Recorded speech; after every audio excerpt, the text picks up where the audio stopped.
fair play, So people honesty. who believe in Sharia law, which a large number of the Muslim community in this country do believe, people who will advocate for that? Konstantin, you keep asking me the same question. No, it's a different question. I'm going to keep giving you the same answer. My idea So, of no, what is the answer? what I've just told you. Should we deport people who want Sharia law? That's what Hey I'm asking. guys, welcome back to the channel. Today I have stumbled across this video, and let me tell you, this one got heated. We have got Konstantin Kisin from Trigonometry going head-to-head with Ollie Dugmore from The New Statesman on Piers Morgan's show, and they are debating immigration, national identity, and whether certain belief systems are even compatible with Western values. Konstantin asks Ollie a very simple, very direct question, and you need to see what happens because Ollie literally cannot give a straight answer. So make sure you watch until the end, and please comment down below where you are watching from. I really love to see people from all over the world connecting in here. All right, now, let us get into the video. And this is kind of the point in terms of everything that we've been discussing in this conversation, right?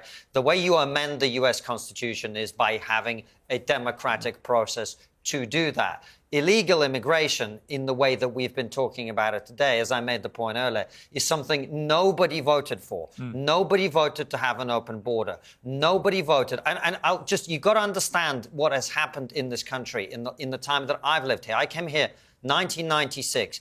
55,000 people came here net legally in 1996. Today, the number of people coming here illegally is greater than that, and nobody ever voted for this. And the number coming in legally under the Labour budget announced today is predicted for the rest of their tenure, which is 4 more years, to average about 360,000 a year, I think, and actually goes up in the next few years. So massively different to what it was like when you first came. Because to say on that wider point that Tucker Carlson and many like him have started talking about, which is countries losing their identity culturally. What do you think about that? I think that America is unique in that way, in that it seems to me as a visitor, and look, it's up to Americans to decide how they see their country, of course, but as someone who loves the country and visits there frequently and spends a lot of time there, I do think the idea that America is an idea seems to me to be how Americans behave. I think that is not true in Europe. I think that European countries do have a national identity, a cultural identity, a religious identity, and I think that if Britain was filled with people who were of a completely different religion and a completely different ethnic background, I don't think it would be England and Britain in the way that it has been in history. So I think that doesn't necessarily preclude us from welcoming people in and assimilating them into our country. And that has been happening for decades and even centuries.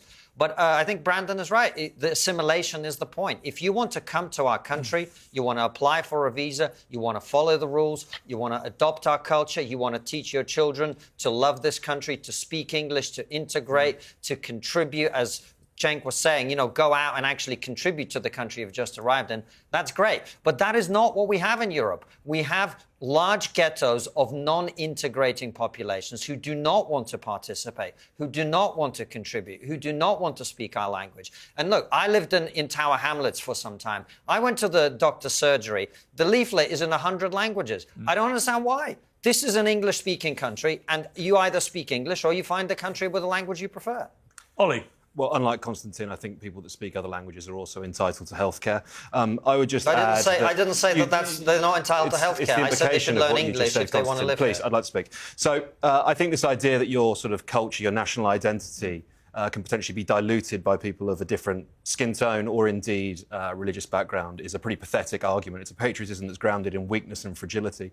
My patriotism is grounded in strength. This is where the conversation gets real, because Konstantin Kisin just dropped something that nobody on the left wants to address. He said this: nobody voted for this. Nobody voted to have an open border. Nobody voted. And that is the core of this entire debate. That is what makes people so frustrated. You have politicians on both sides of the Atlantic making massive decisions about who gets to come into your country, who gets to live next door to you, who your kids go to school with, and at no point did anyone ask the citizens if this is what they wanted. You have to understand how democracy is supposed to work. The people elect representatives. Those representatives are supposed to carry out the will of the people. But what happens when the representatives just do whatever they want? What happens when they ignore the voters completely? You get exactly what we are seeing right now. You get frustrated populations. You get rising tensions. You get communities that feel completely abandoned. And here is what makes this even more infuriating. When ordinary people try to speak up,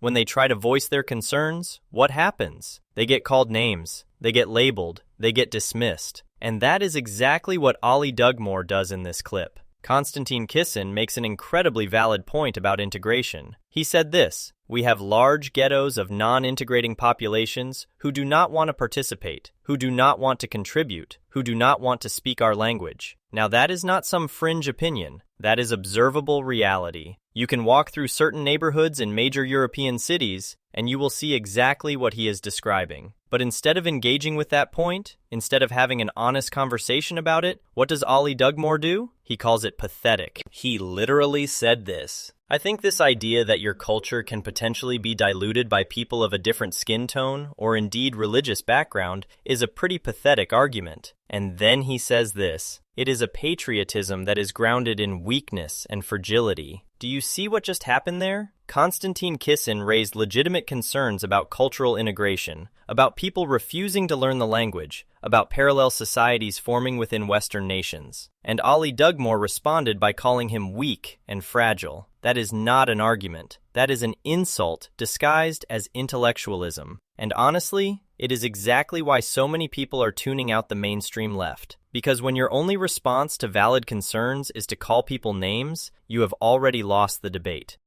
I believe the ideas of English national identity, British national identity are pretty strong, and I'm not that worried about people that come to the UK with a different idea of what that could be coming over here and diluting it. From Magna Carta through to now a sense of fair play unless the English are invading your country. I think we've got a pretty good solid idea of what English values and identity are. What are they? I just said. I gave you a sense of civil liberty, a pride and a sense of fair play. So people honesty. who believe in Sharia law, which a large number of the Muslim community in this country do believe in and want to impose, do they believe in civil liberty?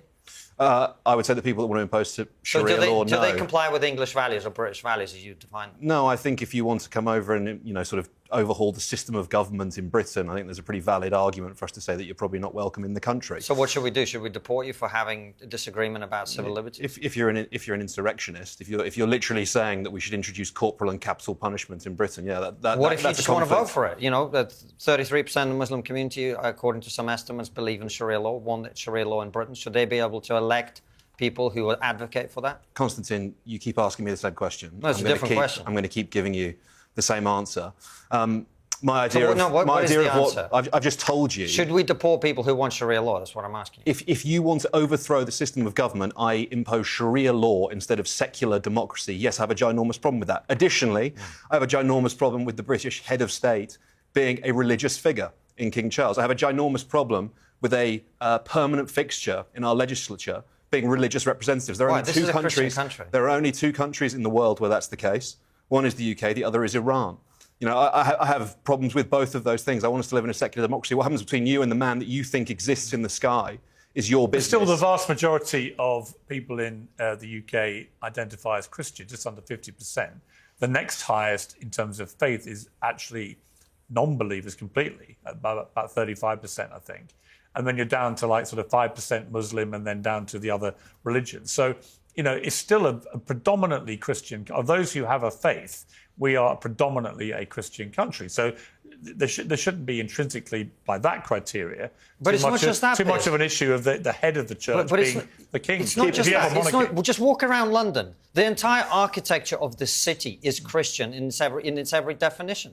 Everything about this country has roots in Christianity. Now, that is not to say that everybody must be Christian. And I certainly haven't been Christian for most of my life, and I don't even know if I'm Christian now. My point is, even when I was an atheist, Now we get to the part that everyone needs to see, because Konstantin Kisin asks Ollie Dugmore a very simple, very direct question. He said this: "So people who believe in Sharia law, do they believe in civil liberty?" That is a yes or no question. It is not complicated. It is not a trap. It is a straightforward question about whether a specific legal and religious system is compatible with Western values of individual freedom. And what does Ollie Dugmore do? He cannot answer it. He literally said this: "Konstantin, you keep asking me the same question. I am going to keep giving you the same answer. But here's the thing. He never actually gave an answer. He dodged. He deflected. He talked around it. And Konstantin Kisin noticed. So he pressed even harder. Konstantin said this: "Should we deport the people who want Sharia law? That is what I am asking you." And Ali Dugmore still could not give a straight answer. And this is what frustrates people so much about these conversations. You have one side asking completely reasonable questions about national values, about what kind of society we want to live in,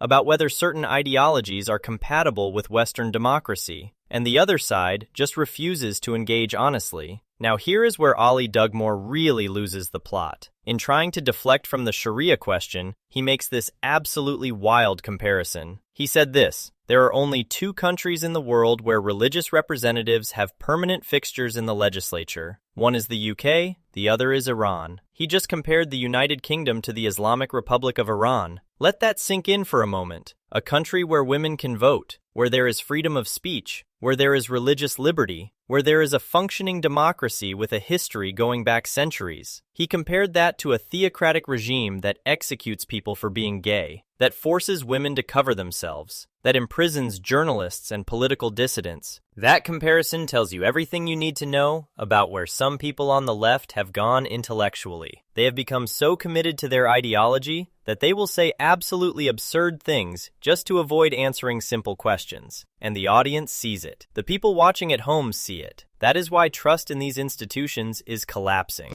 I still thought it was a Christian country, because it is, because that's a fact, because you can see it with your own eyes. So I don't understand the squeamishness about saying it is a Christian country, and in my view, should remain so. It's called the Enlightenment. I'm a fan of secular liberal democracy. Well, as we approach Thanksgiving, we've got to wrap things up. But Cenk and Brandon, you're over there in America. I just feel like the one thing you could do with immigration in the United States is have a massively higher influx of British people, because ultimately you all speak English over there. You all are jealous of our accents, and if it hadn't been for Mad King George, who was useless, then we would still have a monarchy in America, and we could well have King Piers. And I think that would enrich your society immeasurably.